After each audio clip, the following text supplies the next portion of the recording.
Vdes gjatë krishtlindjeve në moshën 65 vjeç kitaristi i grupit të njohur britanik The Cure. Kitaristi i grupit The Cure, Perry Bamonte, ka ndruar jetë në moshën 65 vjeç, tha grupi në një deklaratë në faqen e internetit The Cure. Grupi tha se muzikanti vdiq pas një sëmundje të shkurtër në shtëpi gjatë krishtlindjeve, duke thënë se po e bënin njoftimin me një trishtim të madh.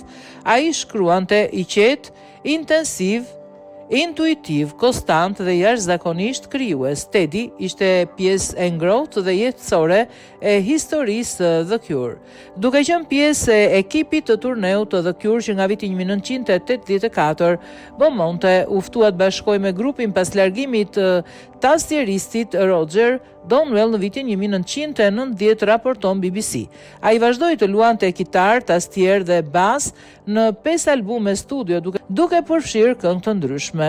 Bamonte gjithashtu shfaq edhe në albumet live të The Cure Paris dhe Show, të dyja të publikuara në vitin 1993 dhe performoi në më shumë se 400 shfaqje gjatë 14 viteve.